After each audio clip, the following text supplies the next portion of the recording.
Alright, hey everybody, it's me and Buster Green, and instead of reviewing Sonic 3, a massively good movie for easy ad revenue, I've decided that I'm gonna soapbox and get on here and talk about another show that has been completely forgotten, completely erased by history due to some toxic fans and some cruelty expressed by the baby boomer generation, especially in France. This is a show that had 100 plus episodes and unfortunately has just been completely forgotten by the broader world. But before I talk about that, I also want to talk about the Joker, the character of the Joker. The Joker is having a sort of renaissance lately, starring in like that one hit movie and then another movie where he's sort of sad, but has a lot of meaningless interactions with Lady Gaga. I'm kind of happy now that the Joker is headlining his own series of films because I want to talk to you guys about a ridiculous alternate universe. Imagine a universe where every film ever made ends with surprise. The Joker did it. The Joker was the bad guy all along. And I don't just mean that what if the Joker was the final boss in like the new Batman movie, the new Superman movie, or the new Suicide Squad movie. I mean like the Joker being the final boss of every fucking movie. Like you watch Back to the Future and then the final boss is the Joker. You watch the Power Rangers, oh, it's the Joker again. You watch Ninja Turtles, guess what? Joker. Now let's double down and say that on top of every villain being the Joker, every hero is a fat slob, every supporting actor is a funny little guy with a mustache, and every heroine is some random brunette named Amelia. Now, that formula I just described to you is the synopsis and the formula for every episode of Walter Melon.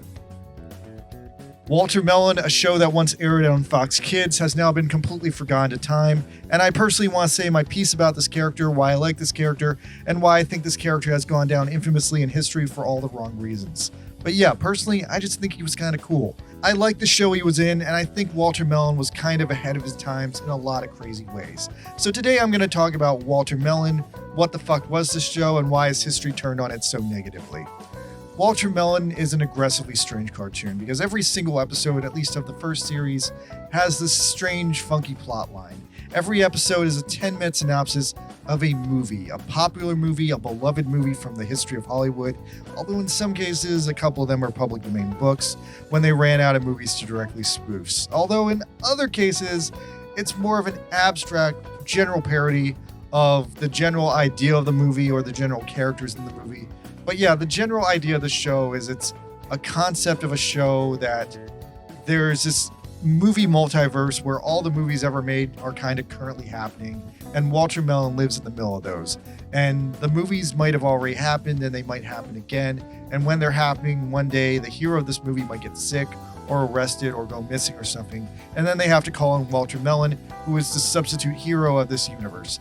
And when he gets called into action, he brings alongside him his next door neighbor, Mr. Bitterbug, to replace the sidekick of the film. But yeah, what really makes Walter Melon strange is that every episode, the villain has been replaced by the Joker, an unnamed clown with white skin and green hair, a character who is literally the Joker in pretty much all functional ways of being the Joker. I'm pretty sure he has the same origin story of a disgraced clown that fell into a vat of acid, and because he's the villain in every episode, in every different episode he has a different name based on the villain he's playing. Now, I'm going to continue calling this character the Joker for the rest of the video because I've always been convinced that this character has been named the Joker, and I am convinced now that this character is officially literally the Joker. But looking deeper into the back materials of the show, apparently the US synopsis lists him as Snero the Clown, but they never call him that on the show, so for me, he's just the literal Joker. Although as I'm looking more into it, the Snero the Clown name seems to barely exist even in the English dub of the show. This was originally a French show, and in the French version of the show, the character is obliquely just named Le Méchant, which apparently just translates to the show's villain. Like, he doesn't even have a name in the original version. He's just the show's villain, and he's just the actual literal Joker. And I cannot stress that enough, that this is a show where a random fat man fights the Joker. Oh, and yeah, rounding out the cast of the characters, the fourth and final character is Amelia the Woman, a character who pops into a story randomly whenever there is a story that just simply would not work without a woman in a critical story role. So she is literally carrying the workload of like every single woman in every fictional movie and every historical story ever. Good job, Amelia. All right, let's me go over one typical episode for you guys because if you've never heard the show, like I kind of feel like I should introduce you to you. So here's like a good episode randomly picked from a hat. This is the Back to the Future episode, culminating the entire Back to the Future trilogy for its first part. So in this setup, Doc Brown and Marty exist. They drive around in their DeLorean. There's a nameless professor. He's Doc Brown, but he doesn't have a name. And instead of Marty McFly, it's Harry McFox, a middle-aged man who just is a middle-aged man and is talked down to by this Doc Brown ripoff. Anyway, they're doing their business when they are hilariously arrested by a full-on fascist version of fucking RoboCop, who, yeah, every movie is happening all at once. So RoboCop just came in and arrested Doc and Marty. Go figure. Now, this leads to Walter Melon getting involved.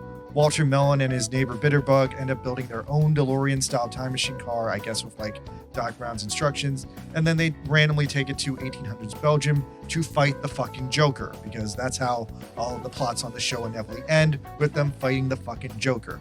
Although since this is the entire Back to the Future trilogy, the Joker this time has the plots of both the Biff Tannen from Back to the Future 3, the Biff Tannen from Back to the Future 1, and the Biff Tannen from Back to the Future 2.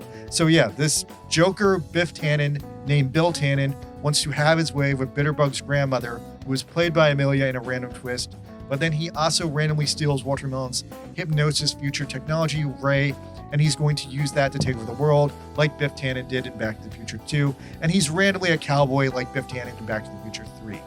God damn, that's so insane, but I love how they managed to intrinsically tie together every single strand from the entire Back to the Future trilogy into a single 10-minute parody.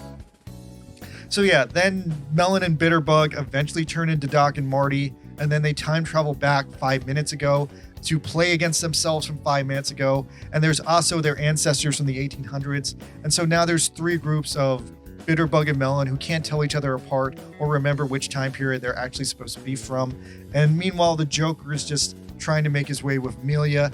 He randomly forces one of the Melons to do an extended tribute to Michael Jackson and just kind of stands there dumbfounded watching it for like 5 minutes, which goes on for quite a while. It kind of felt like an aggressive wasting the time of this episode, even in an already convoluted plotline covering all three Back to the Future movies. But it was the 90s, and that was definitely a joke people did back then. Ultimately, the three Melons and Bitterbugs almost kill each other and don't really do anything to stop the Joker from marrying Bitterbug's grandmother, but the Joker pretty much self-destructs and everything works out in the end because the show ran out of time. Wow. Then the next one is the Ninja Turtles parody, the New Age pizza-loving Taekwondo tortoises. We're deep in the sewers of New York. There are indeed a group of 4 pretty ugly Taekwondo tortoises who sound exactly like the Ninja Turtles. I think they straight up like got some of the voice actors to like reprise their roles, because like Michelangelo and Rocksteady sound completely on point. But yeah, so they're fighting the Joker again, except now the Joker is dressed as Shredder, and this episode calls him the Schlauper. Is that like some Yiddish word? Anyway, there are some lame, bemused samurai versions of Bebop and Rocksteady here. And the big difference in this episode is that the tortoises are completely incompetent, and then the Joker, Bebop, and Rocksteady are actually able to defeat them and steal their shells, which I guess was the source of their power in this universe, and without their shells, they can't do anything. And then, meanwhile, Melon and Bitterbug are on an ambiguous date at a high-class restaurant. Ooh la la. When pizza slams into the window and Melon immediately eats the pizza to find a watch inside the pizza, and Bitterbug opens the watch to inside find a ransom note telling him that they have to save the Taekwondo tortoises. So Melon and Bitterbug immediately put on their worst Comic-Con cosplay and head straight to the sewer, only to be stopped by the local sewer authority, who doesn't want people going in the sewer. They get run over by a car, and then they run into the fairly attractive April recolor, Amelia again, who is now lovely May, the lovely lady reporter, because again, Amelia has to do the job of every single woman ever. Anyway, then she takes them to Master Splinter, who is just Splinter Blue, and he informs them that if they can't rescue the TMNT from Schlepper, they'll turn evil. But apparently, even if they do turn evil, all they have to do is feed them pizza and they'll go back to normal. Oh my god, all the fake copyright avoiding names on the show are kind of giving me a hernia, but yeah, this is what I liked as a kid. I like that they're referencing the Ninja Turtles and taking it seriously like this. So then they go into a random gag where the three of them all get on a 3-person bike for no apparent reason, just to waste time. And then meanwhile, Joker, Bebop, and Rocksteady torture the Taekwondo tortoises with some Quentin Tarantino foot tickling. And then Melon eventually shows up. He defeats Rocksteady by over-zooming a camera on him, which somehow instantly kills him. Also, Bebop is just instantly defeated despite the fact that no one interacts with him. And then Schlepper has fully hypnotized the original samurai tortoises. Melon spins around some cotton swabs for like a weird pun that doesn't work, and then gets stuck in the air because of bad cartoon logic. Then a random nerd delivers them a pizza. They use the pizza to hypnotize the turtles, and Schlepper retreats at this point. And the episode just ends inconsequentially with the Joker not even defeating this one. He just retreats like the Shredder used to always do in the old cartoon. But technically Melon's job is over because now the real turtles are back in business and back to fighting the villains. So yeah, both of these episodes are pretty wild stories. The first one is great. That was a kind of fantastic homage to the entire Back to the Future trilogy while being different enough to stand alone as its own story. Then the second one, if nothing else, I can say it at least conveyed the general flavor and idea of what an average episode of the 1989 Ninja Turtles cartoon was like. And yeah, it's 1997, so if you'd never seen that show, that might have been like influential and like eye-opening to you. So now let me continue my rant about what the show was and why it ultimately failed. I love this show. I've always been a person who's enjoyed classic films, and for me as a kid, this was a show that pointed out what was so great about a lot of these classic movies.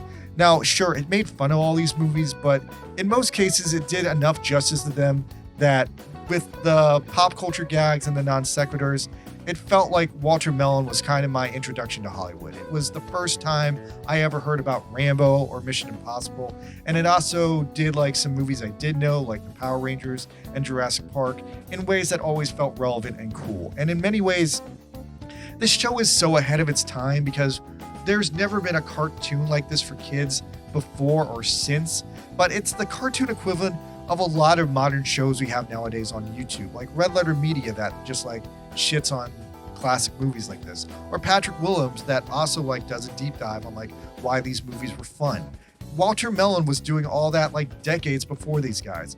And I also enjoyed the fact that it was always the four same characters playing out all the stories of these movies. That's another cool idea that never quite caught on, but I've seen echoes of it in like some of the Channel Awesome reviews, and that one Jack Black movie where he did like RoboCop. I think it was called Be Kind Rewind.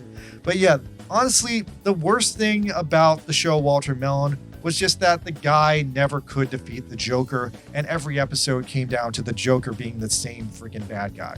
And yeah, Melon never defeats him directly, ironically giving him the same problematic dynamic that Batman has with the real Joker. Will Walter Melon kill the Joker today? Will Walter Melon kill the Joker if he burns a bus of school children alive? Why does Walter Melon have this no-kill rule? Other than the fact that he's only got 10 minutes to synopsize a movie, I think Melon has to get serious, and I think Melon has to eventually kill the Joker, but he never will because that's the show. Other than that, I can criticize that since they only had 10 minutes to like do a full movie, a lot of times they would go way off base, like the way I described the Back to the Future trilogy episode, where it kind of dealt with all the themes of all the Back to the Future movies all at once. But then, yeah, the only thing really connected to any of them was that the Joker was an evil cowboy named Bill, and it was sort of about time travel, and they sort of met themselves. But despite that, I always liked this show, and I always watched it when it was on the air in Fox Kids. I don't think I missed a single episode. It was produced by Saban International when they were riding high and rich from the success of the Power Rangers, and then after its one-year run, it was instantly forgotten to history. So what happened to Walter Melon? Why did the show fall apart, and what killed it? Well, what killed it was the second season. The second season was a huge, major downgrade from the first season.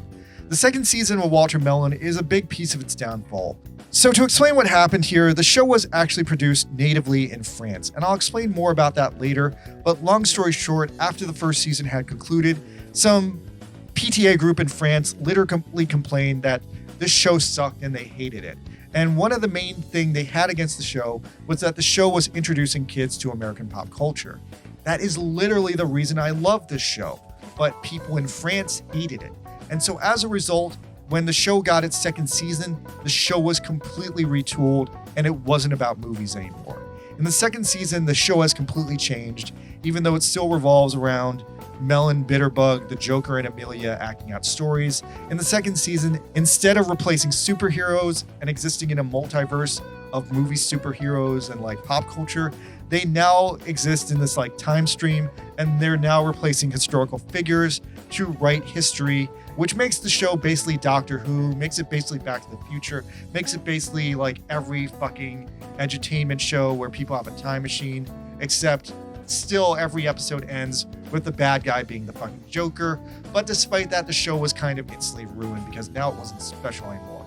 It was just your average edutainment time travel show where a bunch of idiots go back in time and learn about like Alexander the Great. Why was he so great? There were a ton of other shows at the time doing this exactly same idea, but more competently. Like I think Hysteria was on the same time. And yeah, other shows had a higher budget, and the second season was just such a major step down in quality that no one watched the second season. I think it got canceled in America halfway through the second season. I don't think the whole second season ever aired in America. And on top of that, in America, half of the actors quit going into the second season, and I've never been sure why up to today. I thought maybe they quit in protest because of the drop in quality, or maybe they just got busy, or maybe they didn't pay them enough. But I actually did find the explanation of what happened in the second season. So apparently in an attempt to save money for the second season, the show moved its dub operation from Los Angeles to Vancouver, and only Melon's actor Brian George cared enough about the show to continue into the second season. And also he was a dual Canadian American who was able to move to Vancouver for the second season. So yeah, the other actors just simply weren't able to switch countries for the second season. So yeah, that answers that one. But anyway, yeah, Walter Melon was a show that was really good for season 1, and then season 2 sucked, and it never quite caught on in the right way. Now, I see some people on YouTube that have attempted to preserve and archive the amazing beloved season 1 parody episodes. I have unfortunately also learned today that a majority of the series has unfortunately become lost media, with the entirety of season 2 not being preserved because it just wasn't good. And then of season 1, some of the best episodes are missing. The English dub for the Star Trek parody, the Batman parody, the Jurassic Park parody, the Superman parody, the Hunchback of Notre Dame parody, and the Casper the Friendly Ghost, that was a movie that came out in the 90s, parody, have all gone missing. I did find Russian dubs of the Batman and Jurassic Park episodes because I was like, oh god, they're gone. And yeah, so here's some clips of those. But yeah, as far as I can tell, the dubs for these are completely lost to time currently. There is a potential chance that Disney is holding onto them and hiding them in their vault, but we have no idea because Disney seems to have no intention of ever re-releasing the show. But no one really gives a crap about season 2 because season 2 pivoted so hard into edutainment that the show just stopped being a fun show. On top of that, season 2 seemingly had some controversial plot lines, with Melon getting involved in some major tense historical conflicts like Israel and Palestine via standing in for Lawrence of Arabia, Attila the Hun, and the various horrors he unleashed on Asia, as well as the Apollo rocket accidents, which are all kind of touchy subjects for certain people. The series eventually lost the audience it had acquired from the first season, and it was canceled after producing an impressive 104 10 minutes episode. But still, as an adult, I still don't completely know what the show exactly was and why it exactly failed. So today I looked into the deeper background around the show, what it actually was, and the reality that kind of doomed it from the start. So Walter Melon was a European property. Walter Melon was a weird translation of this Belgian comic called Achille Talon, created by the French artist Michael Regnier, who renamed himself to the working pen name of Greg. Just Greg. Greg was originally an editor for Tintin magazine, and Achille Talon would be his greatest personal success. Achille Talon, which is the Belgian term for Achilles tendon or Achilles heel. Achille Talon would start out in the 1960s as a kind of ironic, ahead of its time comic about what you would nowadays call a NEET. Achille Talon comes from a family of rich and successful bourgeoisies, and he is himself a 40-year-old middle-aged man who is a fat and bald trust fund child who never learned what to do with himself. He constantly craves greatness, but he lacks the skill and education and the physicality to achieve it. Because this was an obscure European comic from the 60s, I'm having a really hard time finding any information about it. There was apparently a single volume translated into English in 1981. This was the first time the name Walter Melon was used because the title Walter Melon has the same number of syllables as Achille Talon. But I can find one drawing of Bitterbug from the original comic. Okay, now I'm finding some more about Bitterbug. I see him on a couple of covers, and I found a biography of him. Apparently, his original name is Hilarion Le Funeste. He is canonically Melon's next-door neighbor, so that does track with the show, and he is considered a below-average man devoid of imagination and elegance. And at one time, he became a communist. Okay. Then apparently, as my vague understanding of the comic goes, the comic covered a wide variety of topics. It was mostly just like a modern life comic. Like there's a comic about like taking a trip, going to Africa. There's another issue where Melon is involved in kind of a rom-com situation where he's like trying to seduce this older lady in what I presume is like a reverse gold digger circumstance. You know, this is a rich guy coming from money, trying to marry into more money. I'm told that a number of comics just play on the double standards of rich people because Melon is this oafish buffoon born into money. And in many cases, he's this living hypocrisy where he's positioned to be a wealthy and respected person, but he's never done anything to actually deserve that because he was just born wealthy. I guess all these stories come down to the basic idea that this is just a man born with everything he could ever need, but then he's constantly still defeated by his own ego, incompetence, and lust for more. As far as I can tell, Amelia and Snero were created just for the show to fill out its ability to parody movies, because I can find absolutely nothing about Amelia and Snero looking into the comics. And I'm so curious about Snero because Snero kind of made the show for me.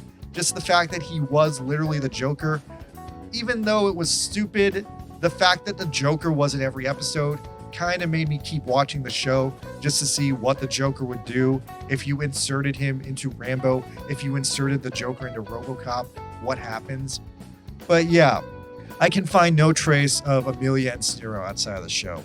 So yeah, even though I am hoping that other people will maybe fondly remember the show and maybe have more information about it they can tell me, Walter Melon is just this like weird cultural oddity. Like a lot of people loved that first season because it did introduce them to American pop culture and classic cinema. But ironically, that's the same reason the show failed in Europe. And yeah, from everything I could tell in Europe, the show was a massive failure. People just didn't like the show, and people considered it a soulless cash grab because it was too different from the comics. When looking online for any kind of reaction to the show, all I can find was this one guy here who mentioned that he wasn't a fan of the original comic, but seemed outraged and angered that the show was changed so much. And that's a funny take because I just kind of find that very familiar and very, very similar to the way toxic fans are reacting to other fandoms nowadays that are trying very hard to stay relevant and failing along the way. But yeah, I can kind of see their point because it sounds like the comic was made in the 60s to parody rich people and communists, and now here we have the show in the 90s where the rich guy and the communists are pretending to be Batman and Robin fighting the literal Joker. Yeah, that seems pretty far out to me, and yeah, I can guess for fans of the comic, I can see why they were rejected. But me personally, this was one of my favorite cartoons growing up. And what I loved most about the show was that it was about movies and that every episode did have the Joker in it. But that seems to be the main thing that European fans hated about the show, which puts me in a very weird position again. And yeah, so classic fans of the comic felt betrayed that the show was so wild and off topic from what the original comic was. And they pretty much were just like, Walter Melon ruined my childhood. Like, I guess I can kind of see it. I guess it would be like if The Simpsons got canceled and then 30 years later, new Simpsons came out, but every episode was like the synopsis of a classic movie from another country. Although that is kind of what they've been doing for the most recent Halloween specials. Anyway, yeah, the last part of this video, I want to go over the unfortunate fate of this show. As far as I know, Walter Melon is kind of lost media, and it's only really being kept alive by a handful of YouTubers who have uploaded the show to YouTube. As far as I know, the show was wholeheartedly sold, along with a number of other classic Fox Kids shows, to Disney back at the time when Disney bought out Fox Kids and Disney bought out Saban to take control of the Power Rangers back in the day.